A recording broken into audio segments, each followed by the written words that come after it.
லூக்கா 6ஆம் அதிகாரம்.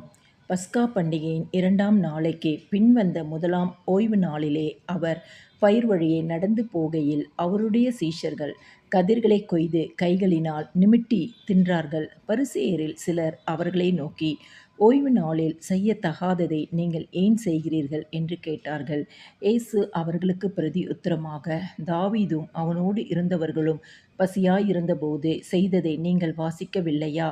அவன் தேவனுடைய வீட்டிலே பிரவேசித்து ஆசாரியர் மாத்திரமே தவிர வேறு ஒருவரும் புசிக்கத்தகாத தேவ சமூகத்து அப்பங்களைக் கேட்டு வாங்கி தான் புசித்ததும் அன்றி தன்னுடனே கூட இருந்தவர்களுக்கும் கொடுத்தானே என்று சொன்னார். மேலும் மனுஷகுமாரன் ஓய்வு நாளுக்கும் ஆண்டவராய் இருக்கிறார் என்றார். வேறொரு ஓய்வு நாளிலே அவர் ஜெப ஆலயத்தில் பிரவேசித்து உபதேசித்தார். அங்கே சூம்பின வலது கையை உடைய ஒரு மனுஷன் இருந்தான். அப்பொழுது வேதபாரகரும் பரிசேயரும் அவரிடத்தில் குற்றம் பிடிக்கும்படி, ஓய்வு நாளில் சொஸ்தமாக்குவாரோ என்று அவர் மேல் நோக்கமாயிருந்தார்கள். அவர்களுடைய சிந்தனைகளை அவர் அறிந்து, சூம்பின கையை உடைய மனுஷனை நோக்கி, நீ எழுந்து நடுவே நில் என்றார். அவன் எழுந்து நின்றான். அப்பொழுது இயேசு அவர்களை நோக்கி, நான் உங்களிடத்தில் ஒன்று கேட்கிறேன். ஓய்வு நாட்களில் நன்மை செய்வதோ தீமை செய்வதோ ஜீவனைக் காப்பதோ அழிப்பதோ எது நியாயம் என்று கேட்டு அவர்கள் எல்லாரையும் சுற்றி பார்த்து அந்த மனுஷனை நோக்கி, உன் கையை நீட்டு என்றார். அப்படியே அவன் தன் கையை நீட்டினான். உடனே அவன் கை மறு கையைப் போல சொஸ்தம் ஆயிற்று.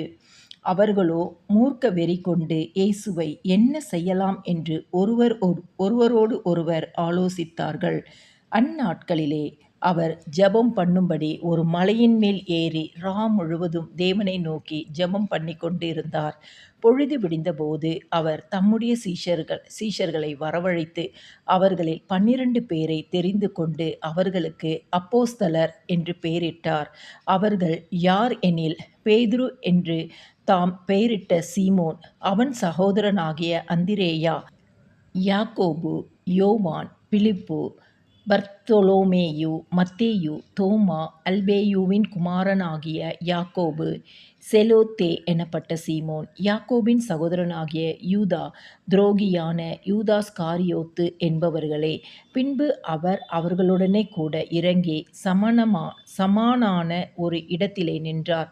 அங்கே அவருடைய சீஷரில் அநேகம் பேரும் அவருடைய உபதேசத்தை கேட்கும்படிக்கும் தங்கள் வியாதிகளினின்று குணமாக்கும்படிக்கும் யூதேயா தேசத்து திசைகள் யாவற்றிலிருந்தும் எருசலேம் நகரத்திலிருந்தும் தீரு சீதோன் பட்டணங்கள் இருக்கிற கடலோரத்தில் இருந்தும் வந்தவர்களாகிய திரளான ஜனங்களும் இருந்தார்கள்.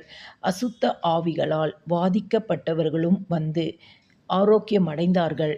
அவரிடத்திலிருந்து வல்லமை புறப்பட்டு எல்லாரையும் குணமாக்கினபடியினாலே ஜனங்கள் யாவரும் அவரை தொடும்படிக்கு வகை தேடினார்கள். அப்பொழுது அவர் தம்முடைய சீஷர்களை நோக்கி பார்த்து, தரித்திரராகிய நீங்கள் பாக்கியவான்கள், தேவனுடைய ராஜ்யம் உங்களுடையதே. இப்பொழுது பசியாயிருக்கிற நீங்கள் பாக்கியவான்கள், திருப்தி அடைவீர்கள். இப்பொழுது அழுகிற நீங்கள் பாக்கியவான்கள், இனி நகைப்பீர்கள். மனுஷகுமாரன் நிமித்தமாக ஜனங்கள் உங்களை பகைத்து உங்களை புறம்பாக்கி உங்களை நிந்தித்து உங்கள் நாமத்தை பொல்லாதது என்று தள்ளிவிடும்போது நீங்கள் பாக்கியவான்களாய் இருப்பீர்கள். அந்நாளிலே நீங்கள் சந்தோஷப்பட்டு களி கூறுங்கள், பரலோகத்தில் உங்கள் பலன் மிகுதியாயிருக்கும். அவர்களுடைய பிதாக்கள் தீர்க்கதரிசிகளுக்கும் அப்படியே செய்தார்கள். ஐசுரியவான்களாகிய உங்களுக்கு ஐயோ, உங்கள் ஆறுதலை நீங்கள் அடைந்து தீர்ந்தது.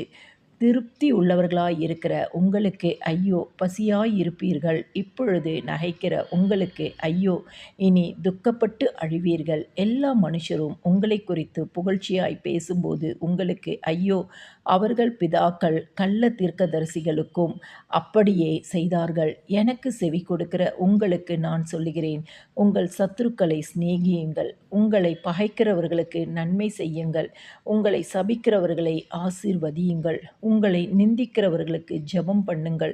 உன்னை ஒரு கன்னத்தில் அறைகிறவனுக்கு மறு கன்னத்தையும் கொடு. உன் அங்கியை எடுத்துக்கொள்கிறவனுக்கு உன் வஸ்திரத்தையும் எடுத்துக்கொள்ள தடை பண்ணாதே. உன்னிடத்தில் கேட்கிற எவனுக்கும் கொடு. உன்னுடையதை எடுத்துக் கொள்கிறவனிடத்தில் அதைத் திரும்பக் கேளாதே. மனுஷர் உங்களுக்கு எப்படிச் செய்ய வேண்டுமென்று விரும்புகிறீர்களோ அப்படியே நீங்களும் அவர்களுக்குச் செய்யுங்கள். உங்களைச் சிநேகிக்கிறவர்களையே நீங்கள் சிநேகித்தால் உங்களுக்குப் பலன் என்ன? பாவிகளும் தங்களைச் சிநேகிக்கிறவர்களையே சிநேகிக்கிறார்களே. உங்களுக்கு நன்மை செய்கிறவர்களுக்கே நீங்கள் நன்மை செய்தால் உங்களுக்குப் பலன் என்ன? பாவிகளும் அப்படியே செய்கிறார்களே. திரும்பக் கொடுப்பார்கள் என்று நம்பி நீங்கள் கடன் கொடுத்தால் உங்களுக்குப் பலன் என்ன? திரும்பத் தங்களுக்குக் கொடுக்கப்படும்படியாகப் பாவிகளும் பாவிகளுக்குக் கடன் கொடுக்கிறார்களே. உங்கள் சத்துருக்களைச் சிநேகியுங்கள், நன்மை செய்யுங்கள், கைம்மாறு கருதாமல் கடன் கொடுங்கள். அப்பொழுது உங்கள் பலன் மிகுதியாயிருக்கும். உன்னதமானவருக்கு நீங்கள் பிள்ளைகளாயிருப்பீர்கள். அவர் நன்றி அறியாதவர்களுக்கும் துரோகிகளுக்கும் நன்மை செய்கிறாரே. ஆகையால் உங்கள் பிதா இரக்கம் உள்ளவராய் இருக்கிறது போல நீங்களும் இரக்கம் உள்ளவராய் இருங்கள்.